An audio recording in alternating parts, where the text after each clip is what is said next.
Je ne vais pas vous donner de réponse parce que ça ne me regarde pas.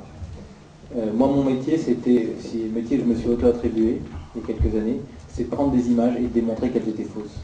Je ne veux même pas chercher à savoir qui fait quoi, comment derrière. J'ai une seule cible, c'est montrer que ces images sont fausses. Toutes les personnes qui se mettront sur mon chemin et qui m'empêcheront de démontrer la vérité, je les attaquerai judiciairement comme je l'ai fait maintenant pour Canal ou pour l'Express, où j'essaierai de faire en sorte qu'elles cessent de nuire à la révélation de la vérité. Vous avez certainement de bonnes raisons de croire que le Quai d'Orsay, que même Bernard Kouchner, même probablement Nicolas Sarkozy et son entourage ne nous sont pas favorables sur cette affaire-là. Je ne veux même pas chercher à savoir quelle est l'arrière-pensée. Moi, ce qui m'intéresse, c'est que est-ce qu'un homme qui reçoit 12 balles dans le corps... Vous vous souvenez, à un moment dans le film de France 2, on voit un homme qui reçoit une balle que l'on voit nettement. Il a une balle dans la cuisse et il a une tache rouge qui prend la moitié de sa cuisse. 12 balles, Jamal n'a pas une goutte de sang. Mohamed Al-Doura a 3 balles, puis ensuite on nous apprend qu'il a une balle dans la tête. Il n'a rien et il déplace un chiffon rouge. Qui dans cette salle a un chiffon rouge dans sa poche pour faire croire qu'il a une tache de sang? Personne. Il faut aller au tournage pour avoir un chiffon rouge. Donc vous avez probablement raison, mais ça n'est vraiment pas mon boulot. Et je vous promets que si je m'amusais à répondre à votre question autrement comme je le fais, on dirait, ben, vous voyez, il a un agenda politique, il est d'extrême droite, il veut expliquer que le Quai d'Orsay, c'est tous des vendus. Non, ça ne m'intéresse pas. On a un dossier, une image simple. Nous n'allons même pas chercher les arrière-pensées. Francis Danchner. Philippe Kersenti, j'ai l'impression qu'il y a un modus vivendi entre vous et Arlette Chabot. Vous ignorez, me semble-t-il, une question extrêmement importante et dont on ne parle pas. Elle refuse d'en parler et vous n'en parlez pas. C'est la responsabilité de Charles Anderlin dans le fait d'avoir dit dès le départ que les tirs venaient du côté israélien. Vous n'en parlez plus. Moi, ça me semble fondamental parce que ce reportage soit bidonné, vous avez tenté de le prouver aujourd'hui, je crois, avec beaucoup d'arguments.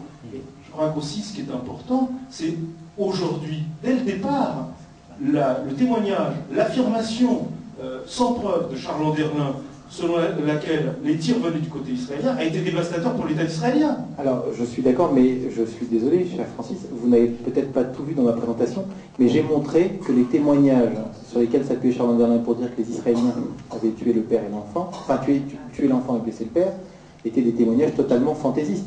Donc bien évidemment que les accusations de Charles Anderlin sont très graves. Et vous savez, moi, avant que Gérard Hubert vienne me voir et me dire cette affaire-là, c'est une mise en scène, moi aussi je croyais à la thèse que les balles ne venaient uniquement que de la position palestinienne. J'y ai cru aussi. Et puis après, force est de constater qu'on est passé à une autre, on s'est rendu compte d'autre chose. Donc je suis totalement d'accord, les balles ne pouvaient de toute façon... Moi, en plus, je le dis, enfin, l'expert balistique le dit bien, il y a, et je l'ai dit tout à l'heure, les 8 impacts de balles sur le mur ne viennent que de la position palestinienne. Je suis désolé, je ne crois pas avoir éludé cette question, Francis. D'autres points de vue, questions? Oui, monsieur. J'attends, va vous donner un micro. Oui, je voulais rebondir sur le parti pris de la télévision, parce qu'à 2 reprises, je vois 2 choses qui me choquent. La première chose, on dit l'esplanade des mosquées, on ne dit pas que ça pouvait aussi s'appeler le mont du Temple. Et deuxièmement, on entend Met. Et moi qui suis d'origine tunisienne, je sais que Met, ça veut dire qu'il est mort, le gamin, alors qu'il n'était pas mort quand on l'a dit. Alors, c'est une question, vous posez une question excellente. Donc l'histoire, c'est en arabe. Dans le film, au moment où il a les yeux écarquillés, on entend, bon je vais le dire très mal parce que je suis séfarade, mais je ne parle pas l'arabe, Met el walad, ce qui veut dire donc en arabe, l'enfant est mort, l'enfant est mort. Et donc quand, le 14 novembre 2007, on a projeté les rushs à la cour, j'ai interpellé Charles Anderlin qui est venu à la cour, j'ai dit, Madame la Présidente, est-ce que Charles Anderlin pourrait nous expliquer pourquoi on entend la foule s'écrire l'enfant est mort, alors que l'enfant a les yeux totalement ouverts? Et Charles Anderlin a dit avec sa voix grave, c'est tout à fait normal, en arabe parlé, quand on dit l'enfant est mort, ça veut dire que l'enfant va mourir et qu'il est en danger. Alors, ce qu'elle a redit ce soir. Ce qu'elle a redit ce soir, et ce que France 2 a dit dans son film. Alors bon, bien évidemment c'est grotesque, j'ai demandé à plusieurs arabophones, il y a quelque chose de beaucoup plus amusant, c'est que les gens qui regardaient cette scène, non seulement ils étaient voyants, parce qu'ils ont dit celui-là il va mourir, mais ils ont dit qu'il est mort avant qu'il va mourir, mais ils savaient que le père n'allait pas mourir, parce que dans ces cas-là, moi je leur dis, ils sont morts, ils vont mourir. Eh ben non. Le père, il prend 12 balles, mais il ne meurt pas, mais l'enfant, il prend 3 balles et il meurt. Donc, bien évidemment, vous savez, je vous dis un truc. L'expert balistique à qui j'ai donné ces images, qui est le numéro 1 en France, Jean-Claude Schlinger, c'est vraiment, vous savez, vous allez dans n'importe quel commissariat, vous demandez sur la criminologie, les politiques, c'est lui.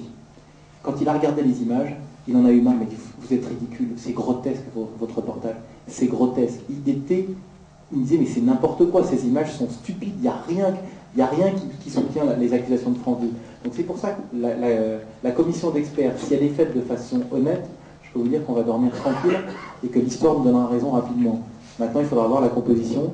Je vous promets que je vais veiller très très fortement à ce que cette composition soit faite de façon honnête, mais vous avez raison. Voilà. Monsieur Cassanti, vous nous avez présenté des rushs de Reuters Télévision et PITN, où l'on voyait un cycliste passer tranquillement sur sa bicyclette et des automobilistes respecter les feux rouges. Mais vous avez été étrangement silencieux sur le bidonnage de ces documents sur la bande-son, car on entend autant de bruit de balles, de tirs qui ont été rajoutés sur la bande-son que sur les documents de France 2. Alors, oui, sauf que, ou alors je ne m'exprime pas correctement ce qui est possible. J'ai commencé en disant que le bidonnage se voit par les images, par le discours et par les bruitages que l'on entend. J'ai bien parlé des bruitages. Et j'ai plusieurs fois insisté sur les bruits des rafales que l'on ne voit pas l'image. Vous avez entièrement raison, il y a du bruitage, mais c'est ce qui fait l'illusion. Et je vais vous dire une chose, je n'accablerai quand même pas dramatiquement France Télévisions. Et ça, vraiment, franchement, c'est pas de l'hypocrisie, parce que rendez-vous compte, tous, quand on a vu ce reportage, on l'a pris dans le visage, et personne ne l'a mis en doute, si ce n'est un chercheur israélien qui s'appelle Naou Shaf en octobre 2000. Donc on a tous gobé ces images-là. Après, quand quelqu'un nous a dit « regardez bien en détail », on s'est rendu compte que c'était faux.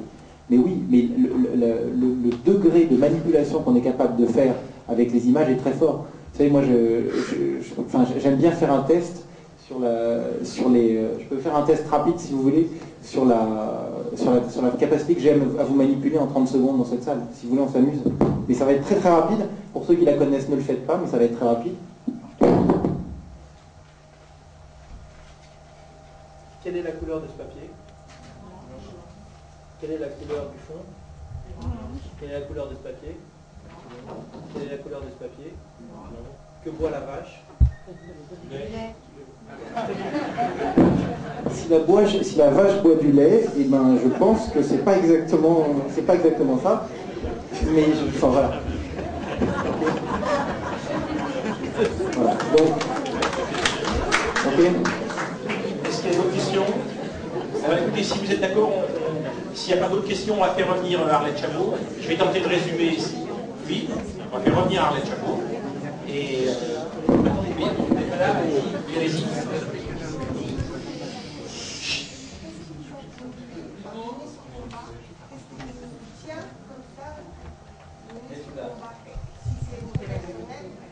Non, écoutez, sincèrement, c'est pas mon cas personnel n'est pas très important. La seule chose, c'est que j'ai été élevé dans des valeurs de vérité. Mes parents m'ont toujours élevé dans des valeurs de vérité et j'ai toujours considéré que la vérité était évidente et essentielle. Quand j'ai vu que c'était historique, je me dis il faut y aller. J'ai vu que les gens qui se sont engagés dans ce combat-là n'ont pas réussi à aller vraiment au bout des choses, notamment Metoula qui à un moment donné, je pense, n'est pas allé correctement pour attaquer ce truc-là, n'a pas réussi à provoquer France 2 comme je pense être parvenu à les provoquer puisqu'ils m'ont attaqué effectivement. Et c'était l'objectif de l'article qu'on avait publié, qu'on avait fait revoir par des avocats, par des membres du CSA, des anciens membres du CSA. Donc, moi je pense que c'est historique, on a une responsabilité pour les générations futures. Je suis juif, j'ai un héritage juif à défendre. Je pense que si on veut avoir des enfants et on veut qu'ils vivent en paix, je pense qu'il faut nettoyer la mémoire des juifs. Je pense que les juifs ont été victimes de crimes pendant des millénaires à cause des mensonges proférés contre eux. Je trouve que c'est vraiment important de nettoyer ce mensonge. Et tant qu'on ne l'aura pas nettoyé, je peux vous dire que je serai là. Et je tiens simplement à vous dire maintenant, ces images-là ont causé beaucoup de morts, beaucoup de torts. Elles continueront à en faire tant qu'on n'aura pas nettoyé, je dirais, la réalité. Et puis, je vous laisse seul juge des versions qui ont été présentées. Merci à tous.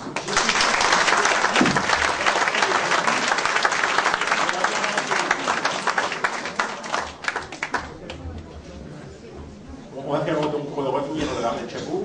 Je crois que Arlette, ce serait bien que vous reveniez